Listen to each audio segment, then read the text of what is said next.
Good evening, ladies and gentlemen. We are now starting the first presentation of the second round of Indian geotourism or Indian geoheritage. We have Mr. Satyabrata Guha, retired Deputy Director General from Geological Survey of India, to take us around Western West Bengal. He is actually an MSc Geology from Calcutta University, and after 2 years of research scholar under UGC, when he worked on structural geology and metamorphic petrology in Rajasthan. And then he was posted after joining Geological Survey of India, uh, where he was engaged in mapping of Deccan traps. Following this, he also had a long stint in the publication division of Geological Survey of India, where he was engaged in editorial activity in the publication of GSI technical research papers and the Indian Journal of Geoscience. Mr. Guha, in addition to his posting at Calcutta, was transferred to several places all over India, includes Pune, Bangalore, Agartala, and Itanagar. Today, this evening, Mr. Guha is taking us from ancient maritime stories of Tamluk in East Medinipur to the marvels of terracotta of Bishnupur, and finally swoon into tranquility in the soft notes of Rabindra Sangeet at Shantiniketan. In the process, he will show us glimpses of ancient to medieval history and the rich art and culture of Bengal. With this, I conclude and I request Mr. Guha to take over and present his geotourism in the West Bengal. Mr. Guha, please. Good evening. Good evening and welcome all to the first session of the second series of webinars on GeoHeritage India Group. So far, in the first round, we had listened to different regions, different places of geological heritage in our country. Today, I'll be taking you on a virtual tour to a place in Bengal, West Bengal, that has so far not been very familiar with most of the people, because in West Bengal, you don't know, more than 75% of it is covered by alluvium. So it had always remained in the back, behind the limelight. So I'll be taking you on a virtual tour. It is actually in the form of a proposition, and since we are all confined at our home due to the pandemic scenario, we are not in a position to move out. So it is only being presented in the form of a virtual tour. When and if the situation improves, we may hope to actually undertake the tour along this trail. Now, what is RAR? That I'll come a little later. Before that, I'll just mention that the trail is a bit long, more than 400 kilometers, slightly more than 400 kilometers long. And the advantage of this I have chosen it in the manner that where Dr. Farooq had left in his presentation earlier, in the Orissa part. I'm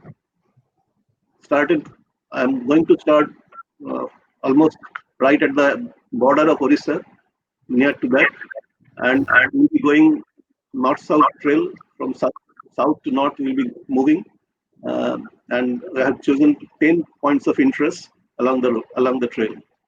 Now let us begin the journey. Rar region of Bengal has a distinctive identity, geographically, historically, demographically, as well as linguistically of its own.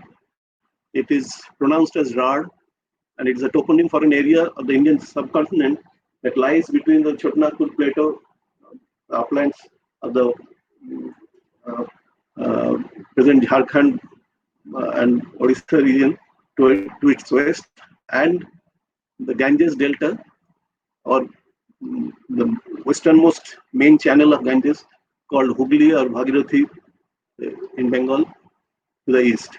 Between the Hooghly River to the east and the western uplands of the Chotnagpur Plateau to the west, this transitional zone actually is named as Rar.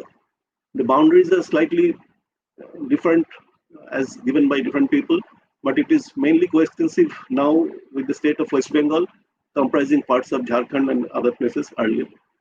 So, and it has a linguistic this thing dialect also called Rar Bengal local dialect. It has a local dialect of its own. The region historically has many different names.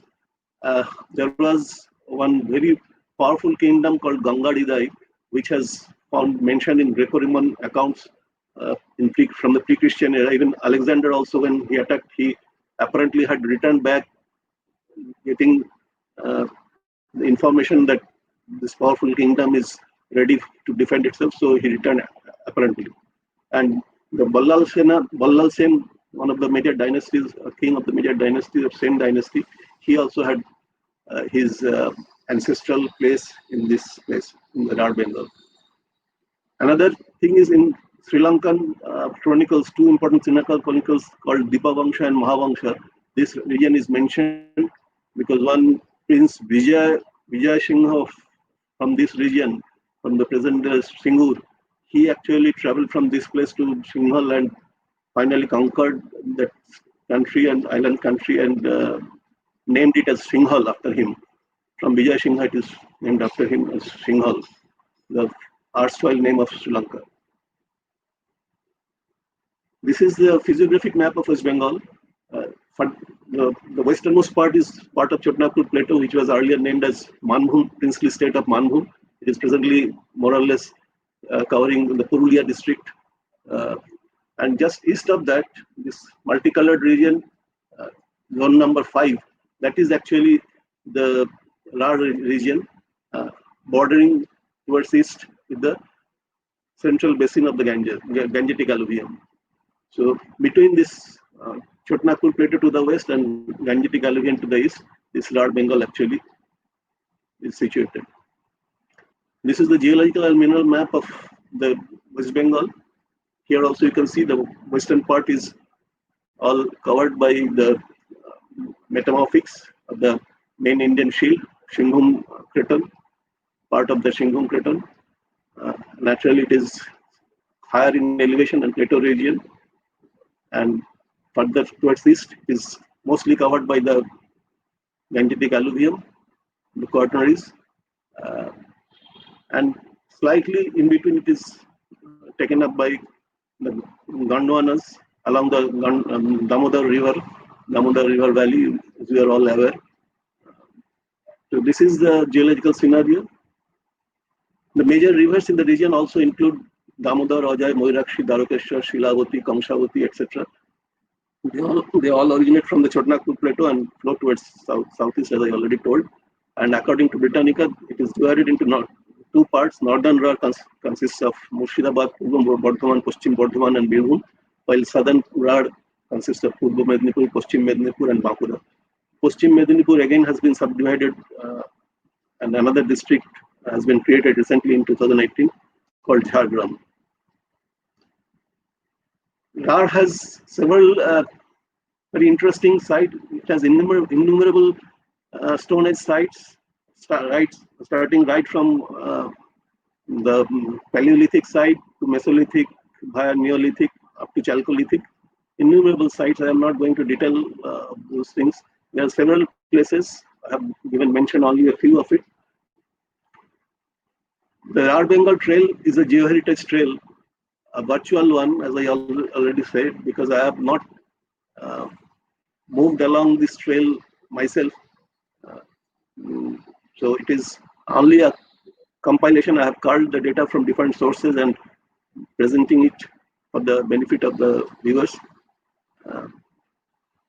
Geologically, it exposes Mesoproterozoic rock, as I already said, towards west, and the region also had come under different religious doctrines in different times, right from the pre-Christian era. It has seen rise of Jainism, Buddhism, followed up by Hinduism, and finally Islam in different times. And somewhere between 6th century and 12th century, roughly around that period, early medieval period or pre-medieval period, and there was absolute religious harmony in this region. All religions coexisted together, and finally, after the onset of the Sultanate period in the medieval time and followed up by the Mughal period, they actually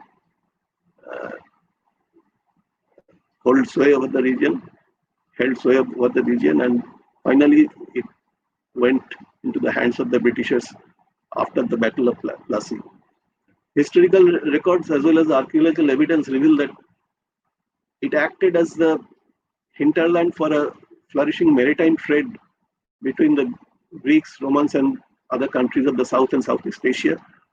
And Tamrolipto, in present-day Tamluk in East Midnapur district, was one of the major ports for more than 2 millennia actually, right from first millennia BC to first millennia AD and even beyond.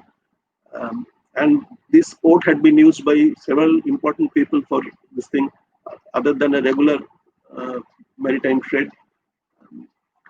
Even Vijay Singh, I told, and Huyen Sang, he also left the Indian shore from this place only.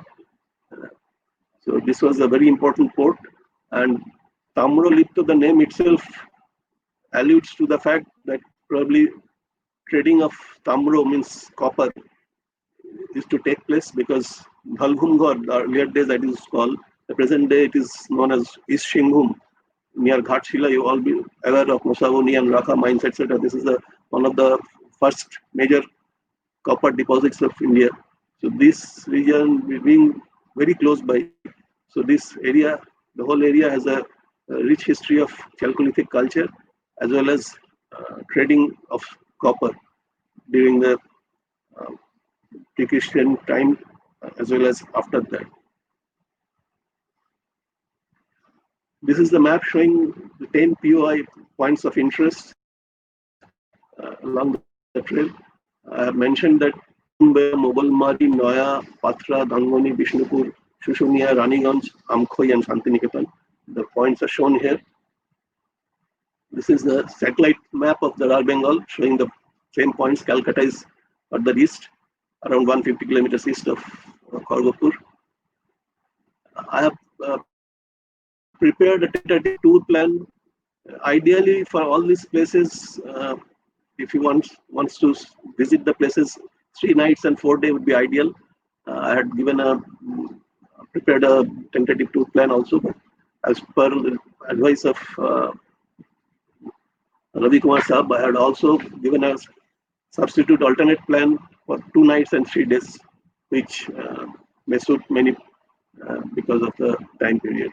So I am not going into the detail of it, but we are going to start from Kharagpur, which is a very important railway junction in Southeastern Railways. So this is here, Kharagpur, you can see around 120 kilometers southwest of Calcutta. We start our journey from Kharagpur and followed up by Kurumbera, then Mogolbari Seas, Mogolmari, which is right on the border of Odisha, at the central Suvarnarekha River, and then D is Noya in Pingla, and E is very close to Mednipur town in Patra, and F is Gangoni and Gorbeta, G is Bishnupur, H is Shushunia Hills, I is Raniganj, J is Amkhoi Fossilwood Park, and finally we end up in Shantiniketan, the green button. First stop is at Kurumbera. It is close to a village called Gaganeshwar. The best way to visit the place is taking a state highway number 5 to reach Keshiari, which is again a very important Stone Age site. And there are a couple of others. One called Kiar Chand, which is having a very important Neolithic site actually. From Keshiari, we can follow the Kacha road, mud road from Keshiari up to Haripur and then reach Bhubaneswar 4 kilometers from Keshiari. It is around 27 kilometers from Kharagpur. There is presently a fort here, but it hardly looks like a fort, and it gives an idea. Actually, it was built in medieval times, between 1438 to 1469, apparently by the Suryavanshi king of Odisha, the then king of Odisha, Gajapati Kapilendra Dev. It was apparently constructed as a Shiva temple, though ASI maintains the site now, but it doesn't give any history of the place. There is also an inscription made by Muhammad Tahir, apparently a general of Aurangzeb. Before that, slightly before that, during Sultanate period also they came here, and soon after Muhammad Tahir, towards the late 18th century, late 17th century, he occupied this temple area and converted into a fort and probably a mosque. There are different myths also associated with it. One important local myth is that Ram Sita during their Vanvas time had come here. But anyway, that is only a folklore. And the fort contains a 3-domed structure over a platform, along with a sacrificial altar, which probably was the site of the temple, original temple. And Mogolmari is around 23 kilometers from Kurumbara Fort, and on the way we can visit a few other important sites like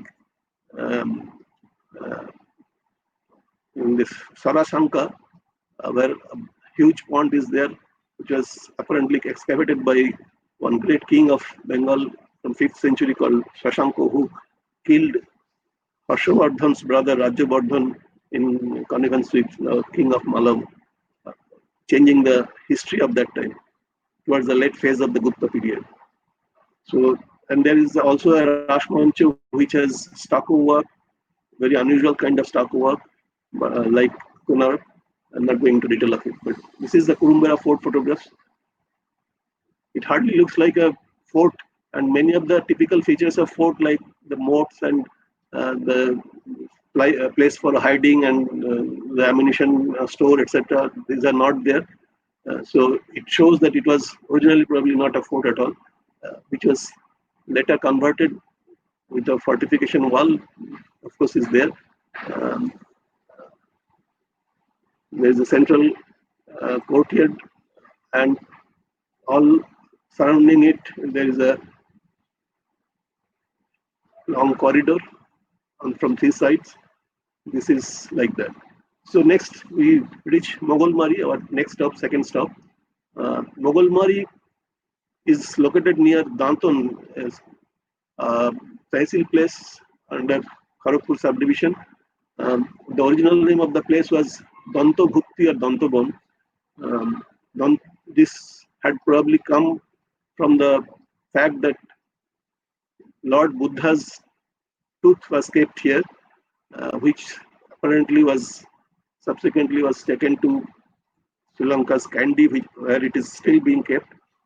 So when Huanzhang visited Bengal, he mentioned in his travelogue, in his memoir, about 10 very important monasteries near Tamralipto, with more than 1,000 monks in each. But unfortunately, since then, no one had been able to trace any of them. But people believe now that this could be one of them. Actually, there are 2 monasteries adjoining each other. And one, Mr. Nagendranath Bosu, he actually mentioned about this place in his treatise in the late 19th century. But after around 100 years, Ashok Dattu of the Calcutta University Department of Archaeology, he was researching on the maritime trade, and so he reached Dantam along Suvarnarekha, and he was taken to this place, this mound. Dhibi means mound. This was known till that time as Shokhi Shenat Dhibi or Shoshi Shenat Dhibi. So he reached this place, and then from 2003, actually, the actual excavation work started. So far, 9 phases of excavation has already been completed under the joint this thing of Calcutta University History Department as well as the Department of Archaeology of the West Bengal government. ASI has not yet taken it up, but in this phases of excavation, several interesting finds have been made. It is still actually continuing. What are interesting to the interesting facts that in a single day, probably this is only place in India where in a single day more than 90 Buddha figures have been discovered in a single day, and more than 53 designs of bricks have been unearthed from this place, which are quite unique. And since it was towards the late phase of Buddhism, Vajrayana form of Buddhism, so deity worshipping had already started in that phase, and even one Buddha figure with gold offerings, gold uh, mukut as we call this head, and was offered probably in front of Buddha. So many things have been discovered, and hopefully many more will come up. So this is a very interesting thing. Uh, Another heartening thing about this place is this site, the regular maintenance and upkeep of this site is being done by one local club called Torun Sangho, Seba Sangho, Pathagar, because locals involved here on its own. Because for government, it would not have been possible to maintain such a site 24/7. So this is the original site of Mogolmari, the mound before the excavation started in the late 19th century, as it looked like. And this is a board, of course. These are some of the this thing, some figures on the site. And there is a local small museum. I have not given many photographs, but this is roughly around this place. So it's a very interesting archaeological site from the recent time.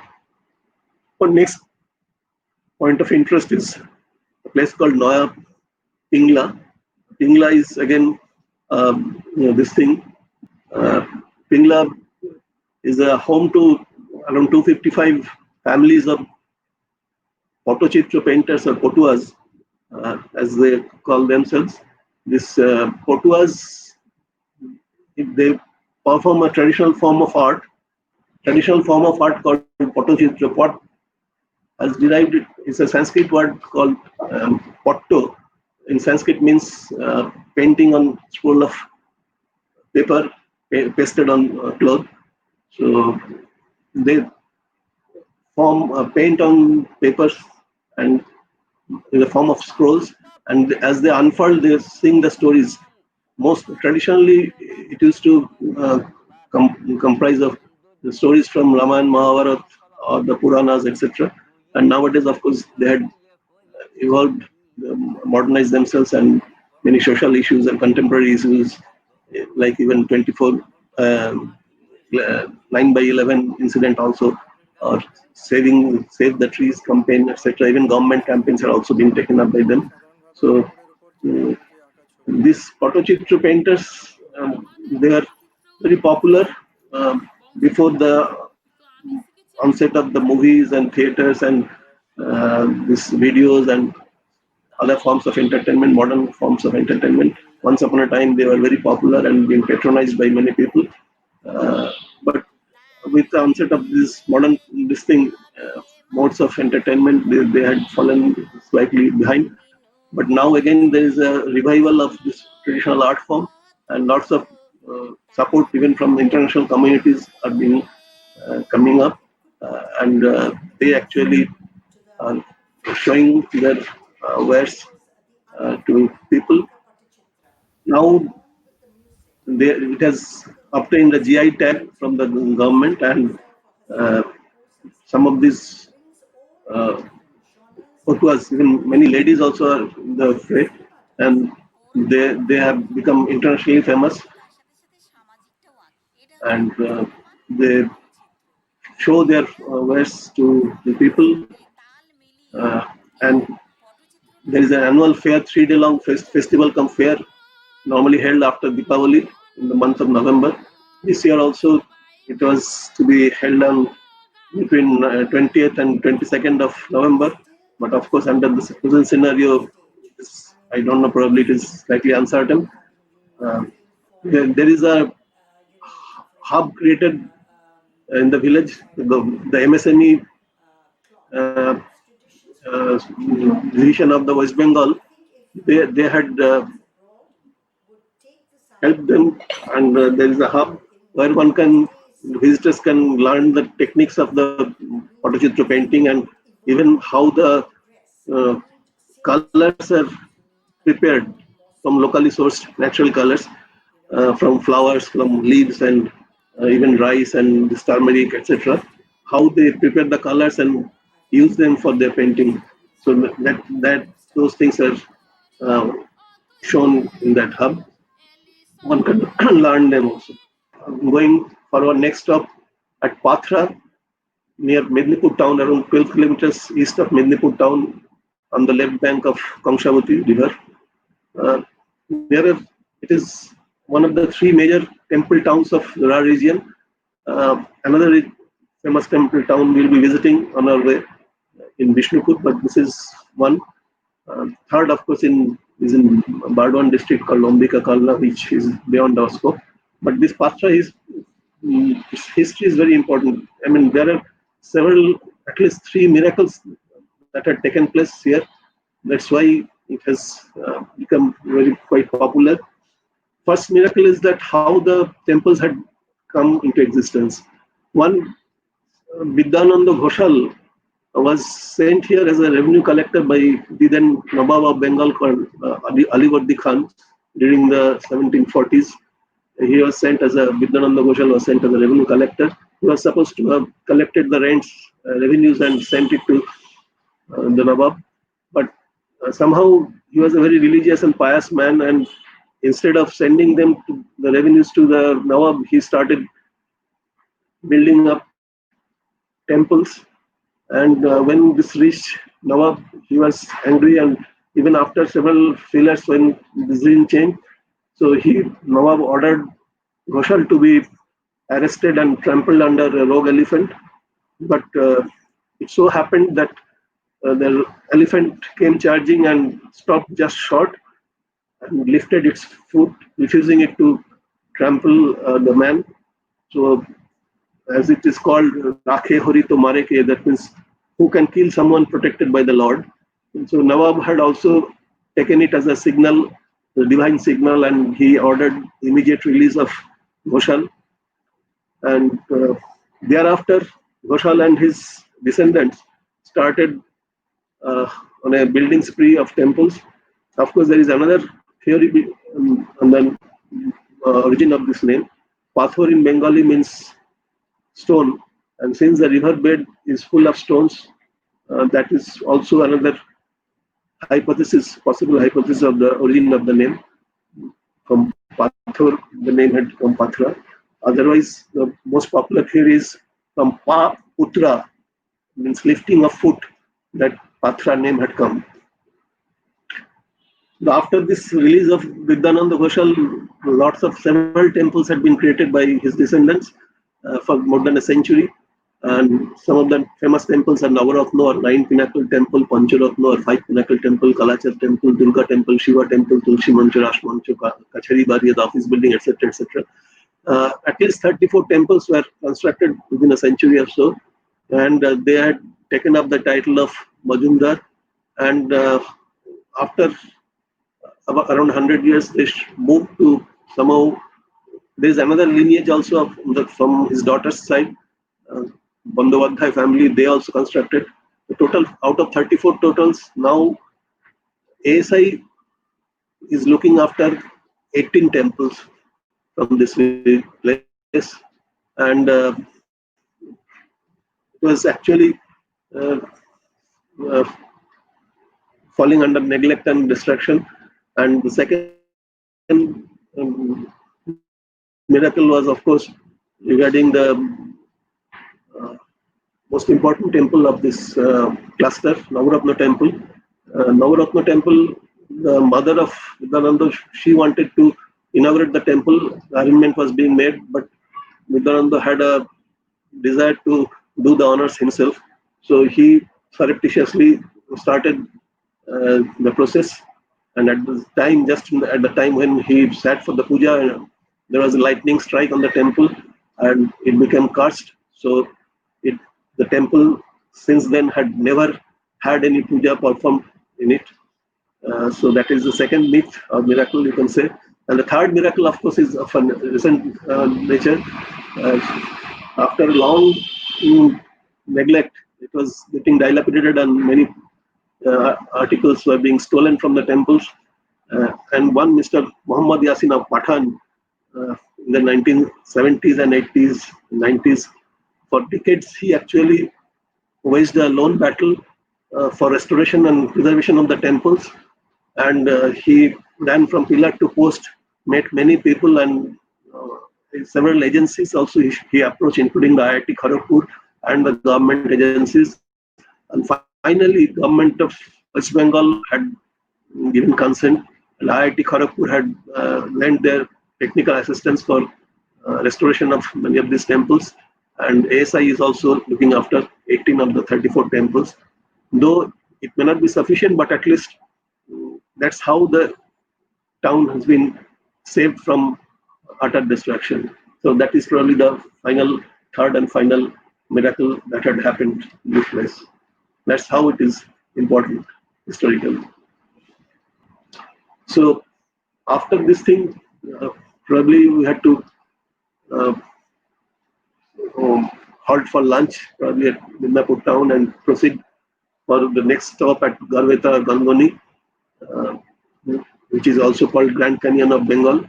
Here, river Shilavati actually cuts through a 70-foot thick sedimentary profile capped by laterite, or clinkery laterite, creating a badland on one side of the bank, the right bank of the river. The other side is much lower in altitude, roughly around 70 feet below. So this unpaired terrace kind of thing is created, and this name Gangoni literally means land of fire, because probably of the high temperature that area experiences, and the badland is there for over an area of roughly around 3.4 square kilometers on one side of the river. The other side, of course, enjoys good agriculture. To begin with, the asymmetry is very striking, the asymmetry in landscape and vegetation, as well as in altitude between the two banks. And the upper part of the Gangoni badland is called, the plateau part is called Gangoni Danga, and the valley part is called Gangoni Khola. During the monsoon, the river, water level of the river comes pretty high, while during the lean season it goes down. So there is a very substantial degree of change in the base level of erosion. So that also probably creates havoc with this thing. But most importantly, the gullies and reels, they create, they're creating this badland, and headward erosion is very strong, as we can see from some of the photographs I will be showing. This has been named lovingly as the Grand Canyon of Bengal, though perhaps not with good reason, because it doesn't, canyon by definition is a narrow valley with steep walls. Here, of course, it doesn't look like that. But anyway, there are certain resemblances because of which it is lovingly called the Grand Canyon of Bengal, and it has become a very important and favorite tourist spot, especially during the winter. And attempts are on to create more amenities for the tourists. A large number of common people are also gathered here because of the extraordinary beauty and aesthetic appeal. And anyway, for the art scientists, it is, of course, it's a open air laboratory. Many untold stories are hidden in the sedimentary pack, which are exposed uh, by the river erosion, history of the climate change, and sea level changes. Because the lower part, the sediments are subdeltaic, formed under subdeltaic condition, followed up by the alluvial deposits and terraces. So these are some of the photographs of Nangoni. This is a perspective view. This this is the railway line going, and this is the National Highway 60. Nangoni railway station is somewhere here, and Nangoni town is Gorbeta railway town is somewhere here. Gorbeta also is a very important Chalcolithic site, and several important discoveries of that culture had been made from here. Uh, it had a fort, that's why Gorbeta, God means fort, and several temples, etc. are there. The fort ruin is also there. But Nangoni is, the Badland part is here. This is a panoramic view. You can see the river in the background, Shilavati river. There is a bend in the river here, and this is the Badland created. It's an ensemble of colors actually, right from brown, red to brown to yellow to orange to gray and white, etc. All so many colors and different forms are also created, as we will see. This is the profile. You can see the left bank is much lower than the right bank. Roughly around 70 feet difference is there between the left and right bank. So this is the right bank. It's much higher, and the other side of the river, this is almost at the river level, enjoying good cultivation and this thing. This is the sediment profile in different colors. It looks very appealing actually, even to the common man. And here you can see the roof and pillar structure. And this is, I was mentioning the headward erosion. This is the road. Cyclist is also seen here. And the headward erosion is almost touching the road. Maybe after within a few decades or so, the road also will be dubbed by this thing, the gullies, because sediments are rather soft and unconsolidated or semi-consolidated. So the headward erosion is very strong here. And for the benefit of the tourists, one white staircase had been created by the tourism department, which people have, they use reaching up right up to the river bed. And these are some of the gullies. Some places it is very wide also, and this is being used by the students and the researchers for their study. Lots of researchers from different disciplines, including geography and geology, they're thronging this place. This is the valley part called Galwani Khola, and only some bushes and shrubs are there, and some fancy sculpture is there, like this. You can see pock marks, etc. there. These are some of the strong reels. Reel erosion is seen here in the Nangoni, which are actually creating havoc. These are the pillar and roof structure. Apparently, it looks like a multi-story thing. The tourists, they descend to this place in large numbers, and the environment is very fragile actually. And unfortunately, I doubt if so many people are allowed to reach this place. Uh, Maybe the mechanical erosion itself is going to be very high, because many of these places are very loose. Sand actually is coming out and furthering the erosion rate of erosion. This looks like a mushroom-shaped rock. Of course, the ferricrates are there. It's covering the hard cover is creating mushroom-shaped structure. Similar other features are also there. How vulnerable it is, you can make out from this photograph. Some cave-type things are also formed. Here you can see the caliche or calcrates pointing towards the dry phase, the semi-arid phase of the climatic period. These are ferricrates that are formed through leaching of the iron and other things from the sediments. And this again is the lower part of the staircase. This is the nature of the sediments here. And finally, the tourism development plan around the Garbhata Badland sector. Some plans have been created by some of the agencies, and government is also interested. Probably, but for this pandemic situation, something would have moved further. But hopefully, maybe after some time, this thing will happen. Local participation is, of course, very important because the environment is very, very, very fragile here, and unless it is protected from this rampant this thing, it will be difficult to save this precious heritage, geological heritage, for a long time. Our next stop will be at Vishnupur, another very famous temple town. Incidentally, I must mention here, I forgot to mention that this Wangoni and another place which we will be visiting afterwards called Amkhui, these two places have been included in the revised list of important geosites from West Bengal.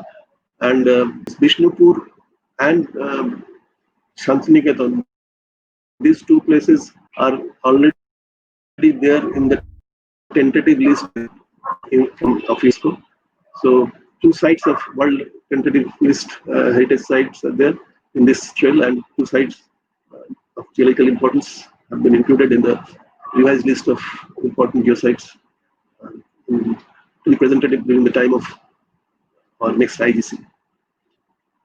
Vishnupur is a sub-divisional headquarters of Bankura district in West Bengal, and it is celebrated because of the beautiful temples.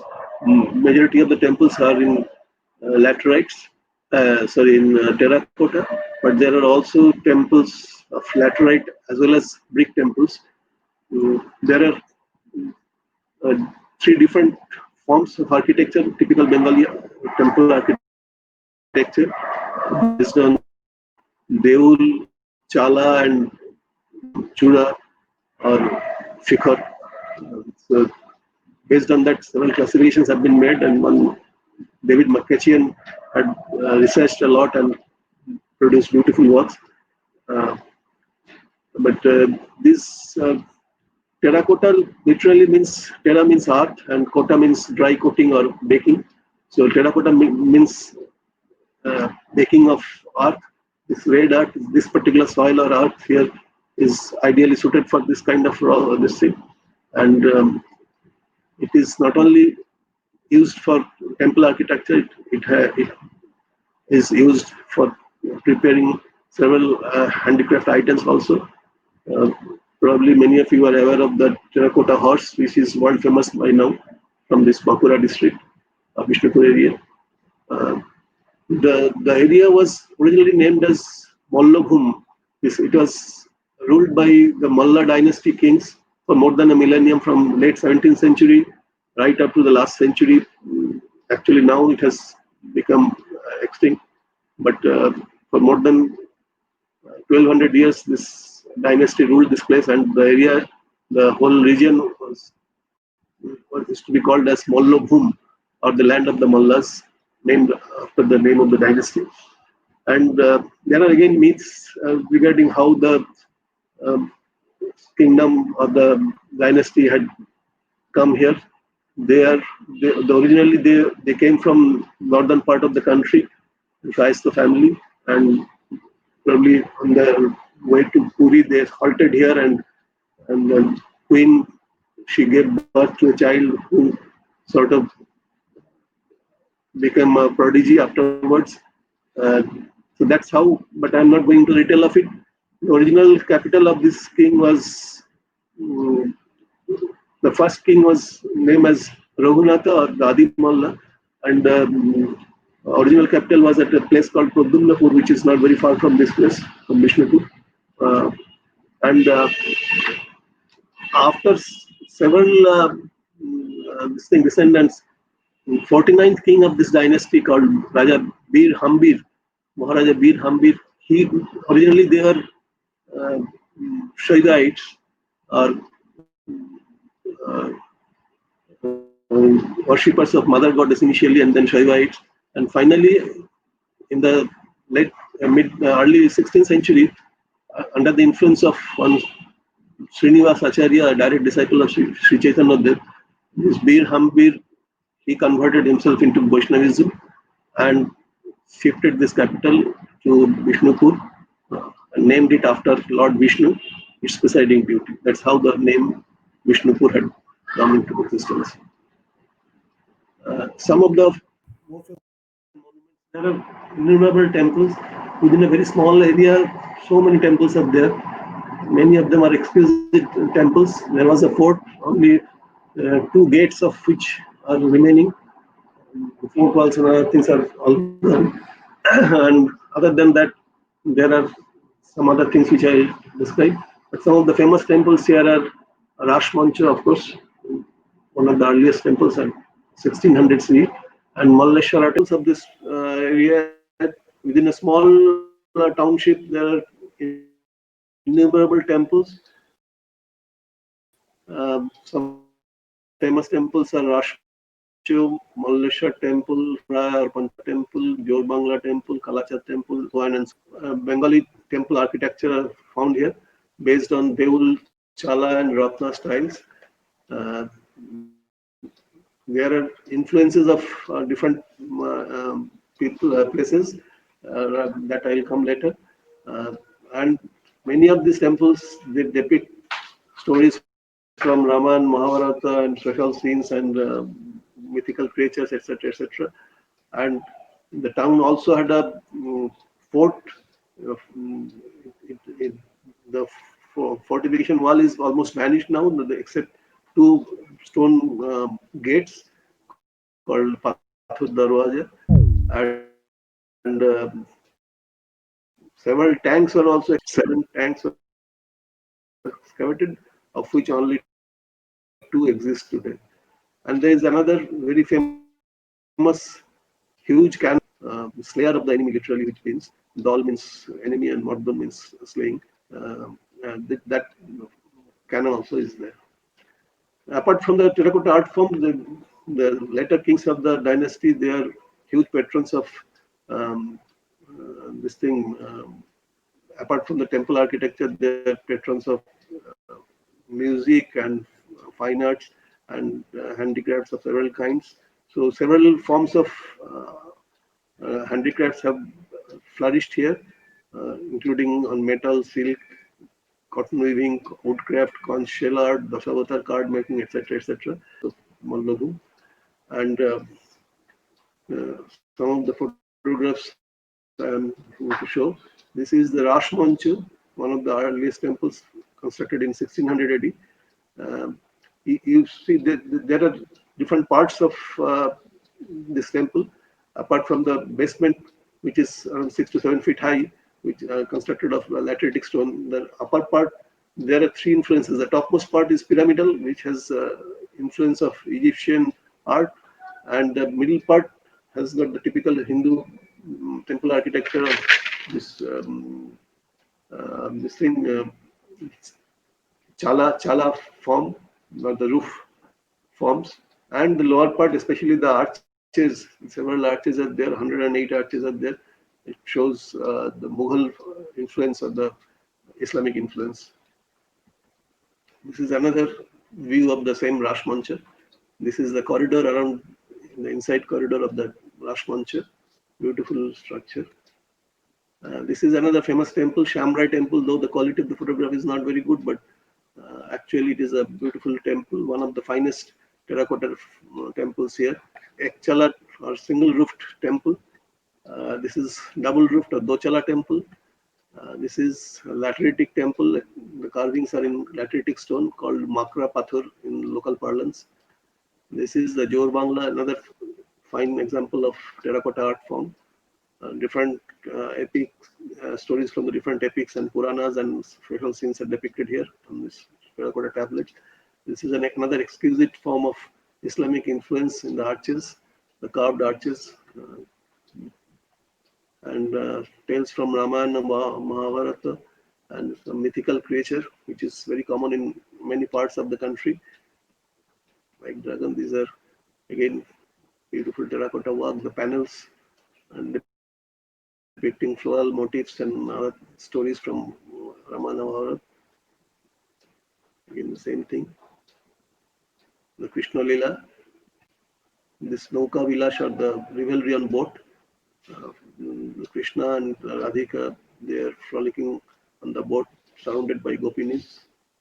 The dancing divas, another example of the same lateritic stone, solo dancer. And this is again Krishna Lila. And different panels depicting different stories as seen in many other places. And this is the foundation stone, the central part, wherein you get the history of the temple, the year of the construction, etc., written and constructed by whom, everything is written there, and it can be deciphered also. And this is the Dal Madhur cannon I was referring to earlier, a huge cannon with a mythical background. And these are the terracotta horses, world famous terracotta horses of Bishnupur or Bankura. So Saturdays and Sundays, this hut sits in an open ground just on the outskirts of the town.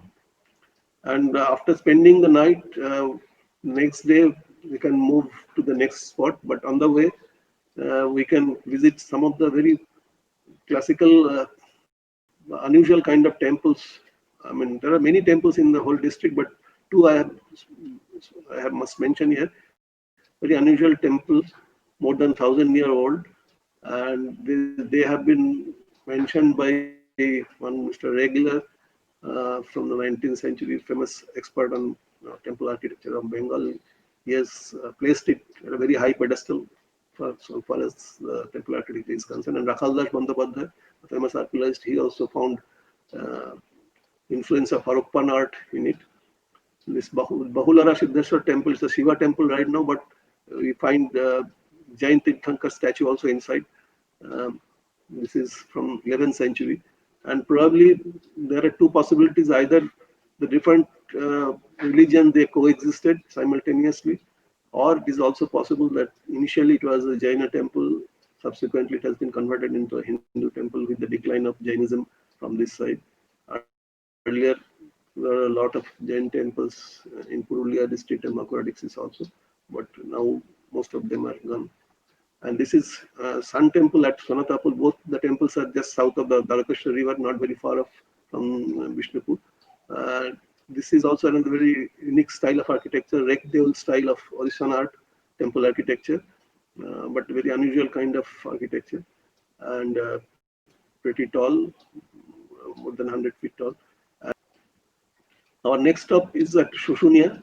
On the way, actually, we can visit those two temples, but Shushunia Hill and its environment is very, very important from the point of view of geology, from petrology, vertebrate paleontology, and as also from point of view of archaeology and anthropology, as well as the recorded history.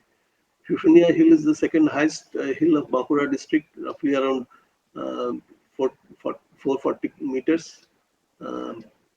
This is comprising of high-grade metamorphic rocks, and just towards the extension of the Shingung Craton. There is a reported occurrence of dumortierite, a very interesting mineral from this place also in recent times. And nearby areas, you have anorthosite occurrence in very high-grade granitic rocks. And also in another place called Chhada Pathor, there was earlier a tungsten mine, which is now abandoned, of course. But they all point to the high-grade rocks, either part of Shingung Craton itself or related to the Eastern Ghat oil belt. But this is the petrological importance. So far as vertebrate paleontology is concerned, the alluvial beds in the foothill part, there are couple of rivers originating from this small hillock, and there are actually 2-3 hillocks here. But there is one river called Gandheshwari River. In his alluvium bed, there are 3 alluvium, but the lowermost one has yielded many vertebrate fossils, which I will come after afterwards. Got continuous record from Paleolithic to Mesolithic and Neolithic implements, full of implements. In and around Shushunia Hill itself, there are 30 sites of Stone Age sites, and huge number of implements have been discovered.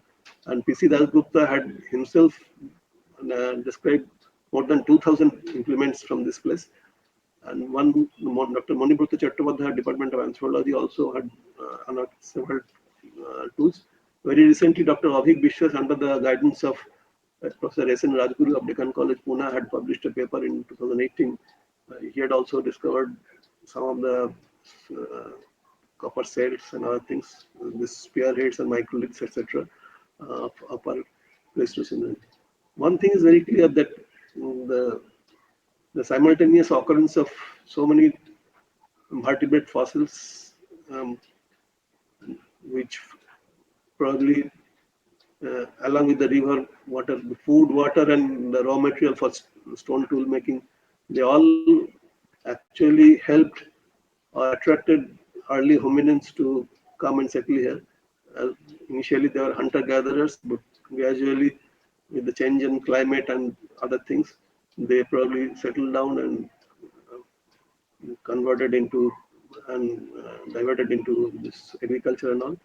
So you get a very interesting history, continuous human history from this region.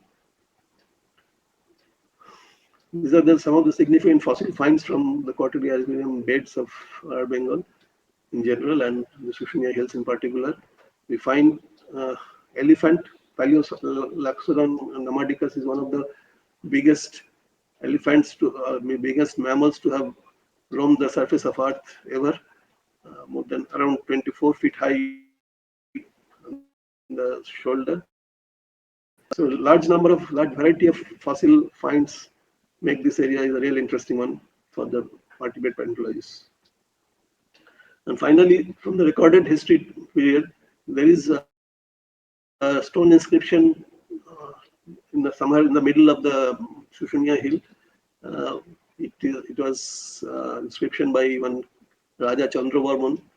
His kingdom was called Pushkarana, which is probably the present day Pokharana, close to the Damodar River now, from 30 kilometers north of this place. He was a very famous king, and his name is also mentioned in the 4th century Allahabad pillar inscription of Harishana, wherein it is mentioned that this Chandravarmana was defeated and by Samudragupta, the famous Gupta king. So that way, it has a huge tourism potential, and this area, as it is, has a beautiful scenic beauty and plenty of. This is the view of the hill, popular tourist site nowadays. There are lots of medicinal plants grown here, and also very famous for this rock climbing training center, especially during the winter. Lots of training climbers, they throng this place, and this is a holy spring at the foothill of that hill. Throughout the year, there is a constant supply of hill, which is also very good for stomach and all. It has got medicinal properties, and no one knows what is the source of the water, where it is coming from. So, and this stone, this is called the Narsimha stone or something. And this is the picture of that stone inscription. It is still not deciphered, but probably this is a symbol of sun, and there is a conch shell type symbol here, and followed up by some other things. Like it has similarities with the Harappan script also, but both are undeciphered so far. Raniganj coalfield is our next stop, roughly around 30 or 35 kilometers north of Shushunia Hill, across the river. Damodar River, Raniganj for that matter, is familiar to at least all the students of geology and mining in India. This is famous. This place is famous for several reasons. This is the first official coal mine, oldest official coal mine, the first coal mine owned by an Indian jointly with an European, and the first published geological map of GSI also is on this area. by W.T. Blandford, which was published in the Memoir Geological Survey of India, Volume 3, Part 1, annual report of Dr.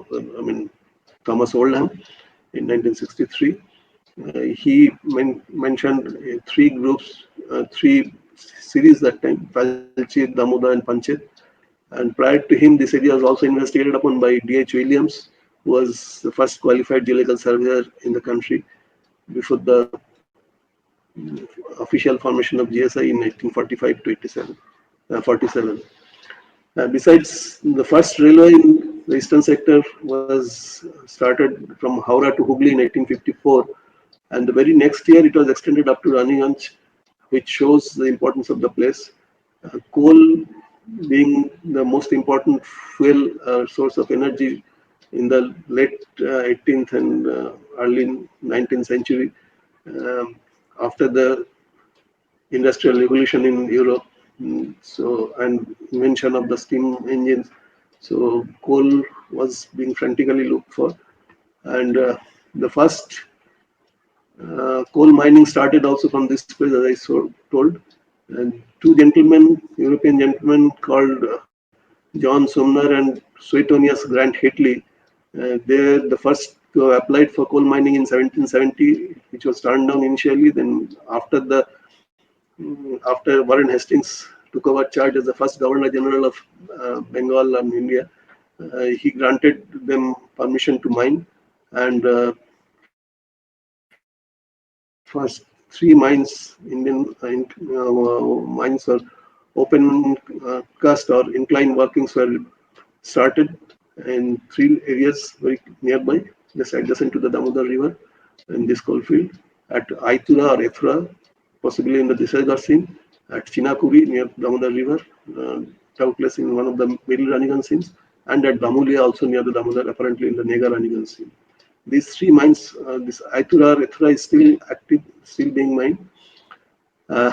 Hitley was probably the collector of Chotnagpur and Palamu, and he was probably, as mentioned by Blandford, he was the first discoverer of the existence of coal in Bengal. Of course, that is debatable, but that's how it has been reported. There, as I've already told, but after they started mining in 1774, initially miners were brought from Europe, but they didn't last long, and locals from Bihar and present-day Jharkhand, they are roped in as miners. But soon after few years, it was realized that the quality of coal is not as good as it used to be when it used to be brought up from England, Newcastle. So it was discontinued after 5-6 years, and after a gap of around 35 years, in 1814, when economics of coal mining had improved with the rising demand of coal, East India Company actually sponsored one William Jones for mining coal in Bardhaman. He actually took land on lease from the Rani of Bardhaman and named the area as Raniganj in her honor. Jones mined coal but incurred persistent losses. So in 1821, Alexander and Company, which had secured the loans taken by Jones, took over and started mining. They performed better, raised production, and even earned profits for some time, but finally the company failed in 1832. It is at this juncture, this is a outline map of Raniganj coalfield. Raniganj is here, and this is Asansol, and this side it is Andal and all. This is all coal mining area, coal belt, Raniganj coalfield area. This Panchet Hill is somewhere towards west, northwest. Damodar is this Damodar River used to be the only mode of transport of coal initially, which was not navigable for major part of the river. More than 6 months of the year, it was not navigable. So transporting coal also was a difficult proposition. That's why immediately after the beginning of the railways, it was extended up to this place for fetching the coal. But after the Alexandrian Company, it closed down in 1832. Prince Dwarakanath Tagore was the grandfather of Rabindranath. He had a great business acumen and one of the finest entrepreneurs of his time. He formed a joint company with one Mr. Carr, a joint venture company, Indo-European company. in 1934, and after some haggling, they purchased the coal mine at Narayankuri from Alexander and Company at a cost of 70,000 only, and started operation from January 1836. One must remember that it is in the very same year the so-called coal committee of which was the precursor of Geological Survey of India, as we all know, um, was formed by the East India Company. So before the formation of the coal committee, this Carr, Tagore and Company started its operation in the same year. Of the oldest mines from the pre-GSI days, a few are possibly still operational. Some relics from that era may be present too. Thus, attempts to identify and declare some of these as heritage structures are now on. And of late, there is an attempt going on to declare the ruins of the bungalow built by Dwarakanath at Narayankuri on the bank of Nunia River here in Raniganj as a heritage property of the state by the State Heritage Commission. Actually, till a few decades back, there was a haulage building also was there, the old crane kind of thing, which used to haul up the coal from bottom. But now it is all gone. Only the office building is, the bungalow is remaining.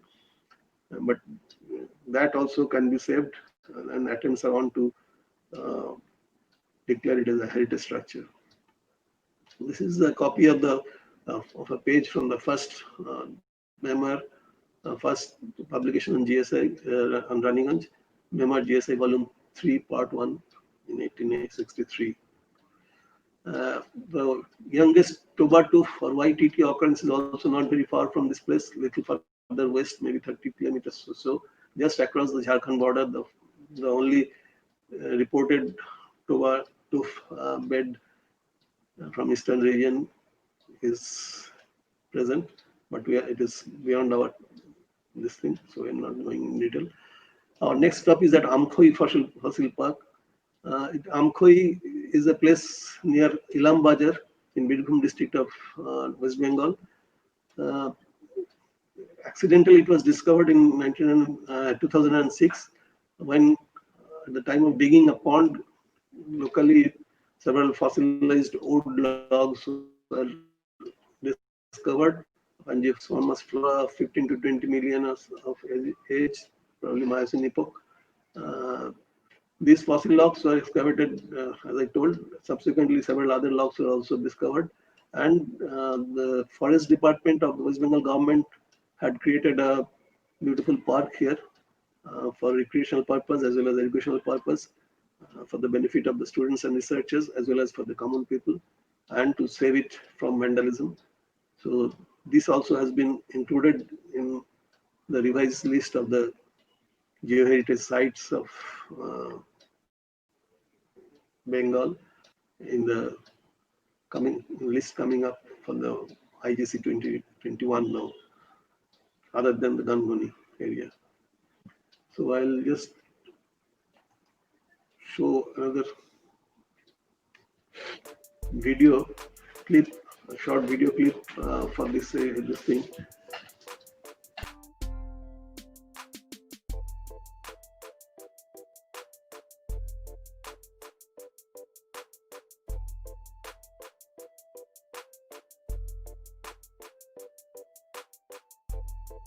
Amkhoi Wood Fossil Park is a pioneering effort of West Bengal Forest Department in preserving the Prosperum wood fossil displayed in the Wood Fossil Park were collected while digging a pond from Amkhoi village of Ilambazar Forest, Birbhum district during the year 2006. Such wood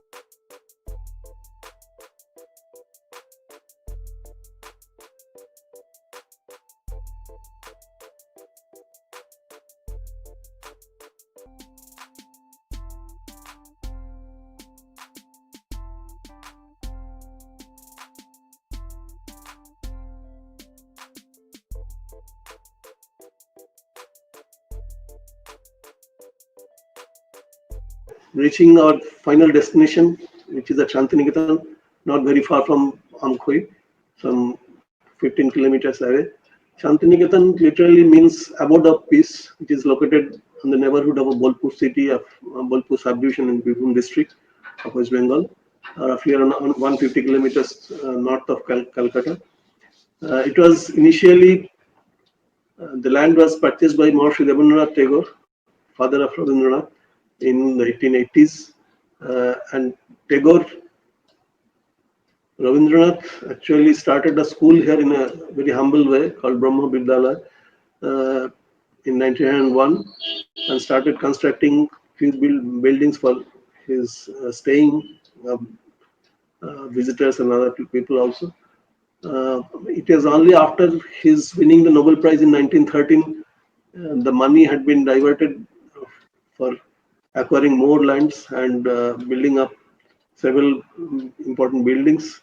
And finally, the Vishwabharati had come up in 1921 or so, with several departments of fine arts, art, craft, music, dance, drama, etc. It was his dream project, open air learning with the wisdom of the old time, like in the earlier days, Guru Shishya Parampara kind of thing. Uh, and the teachers were also handpicked by him from around the world. They would come and stay here and teach the people in an open air environment. Uh, Rural welfare is also one of the very important things on his radar, and he sent his son to US also for learning the thing. And after his return in 1923, perhaps he also had created another uh, agricultural village little away called Sriniketan. So that is about him. And last 2-3 decades of his lifetime, Tagore died in 1941, and he stayed in several buildings of this place. Many important buildings are there, like Shantiniketan building, Notunbari, Deholi, Uttarayan complex. All these have been recited by Kavi Guru. And Chatintola is there's a Chatin tree under which Devendranath actually meditated and found extreme peace. So it is an important site. And then Mandir or Upasana Griho, Pathu Bhavan, Sangit Kala Bhavan, Kalobari, Hindi Bhavan, China Bhavan, etc. etc. All these places are worth visiting by the tourists. After the poet's death, the government of India took over Vishwabharati in 1951. It has become a very popular destination, a tourist destination, and is in the tentative World Heritage Site list also, like our Vishnupur. Unfortunately, there are very untoward incidents in recent times. Rabindranath's the original Nobel Prize, which was kept in a museum here, has been stolen from the museum, has not been recovered so far in the last 15 years or so. And some political turmoil has also started coming up gradually. But that's a different story. And other than the main complex, tourists can go around and visit some of the nearby areas. Uh, this is a famous poem of Rabindranath Tagore on Shantiniketan. It's written in Bengali. This is the English version of it. She is our own Amader Shantiniketan. That is a song also, which the residents sing on a particular day, Foundation Day, and roam around singing and dancing in Shantiniketan. These are some of the photographs Tagore and Gandhi, when Gandhi and the latter visited this place in 1935. And this is Shantiniketan Griho, one of the first buildings to have come up here. This is the Kalobari, and this was the murals had been created by the famous painter Nandalal Bose, who had also designed and ornamented the Indian Constitution, the original version of Indian Constitution. This is another famous sculpture by another famous sculptor, Ramkinkar Bej, the Santal couple. It is a landmark, important landmark there. And this is the picture of the bowls of very important, interesting form of, it's a kind of Sufi singers. They perform live in some of the areas, nearby areas, they stay and perform. So one can experience their music also. Place called Shonajuri, very close to the Shantiniketan complex. And this is Khwai, one can have a look at the landscape. There's a river called Kopai nearby, and it creates this kind of landscape, the badland kind of landscape. So from a conservationist wish list, I have mentioned these 3 points. The preservation and conservation of all heritage items must be an intensely inclusive affair. Mere enactment of laws alone cannot save these from getting stolen, obscured, or erased from the surface of the earth. So we have to involve the local people. There has to be a great deal of coordination amongst the experts from different disciplines or agencies and beyond. Unfortunately, we in our country still tend to remain closeted within the peripheries drawn by us, remaining oblivious about the larger pictures. We cannot remain, say, for example, we are geologists, we cannot say that geology is our only motto. So, because all the heritage elements, in my opinion, are interrelated and one cannot be restored without the others. So all the heritage elements have to be preserved and conserved for the sake of posterity. And the common people are the best way. They have to be educated. They have to be made aware of the value and importance of the heritage, and also uh, they have to be involved and indoctrinated into it. And they also must find an economic reason to make the effort sustainable. Otherwise, it is difficult for them to be involved. So I conclude my this thing with this quotation of Goethe. The best thing which we derive from history is the enthusiasm that it raises in us. So let us be more enthusiastic about the preservation and conservation of the historical things and the heritage. So friends, what are we waiting for? Let us start our journey. Even if no one else comes along, let us move on our own. যদি তোর ডাক শুনে কেউ না আসে তবে একলা চলো রে. This poem by Rabindranath. Finally, the important this thing of acknowledgement. I have, as I mentioned in the very beginning itself, I have liberally used photographs and materials from others, either on personal request or from the internet. The presentation would not have been possible without the direct and indirect help of inspiration of so many people, who is difficult for me to name here individually. My sincere thanks to all of them, and I also appreciate the kind efforts of the organizing team of the webinar led by Sir V. Ravi Kumar and also the moderator, Dr. Farooq, of my talk, for making it a success. I also gratefully acknowledge all the participants today for giving me a patient hearing. And these are the references. Finally, Dhanyabad, thank you, and Sharad Shuvecha to all. The Durga Puja, the greatest festival of Bengal, is in the offing. Within few days, less than a month now, within a fortnight, actually, it is going to start. So happy Puja to all. Thank you.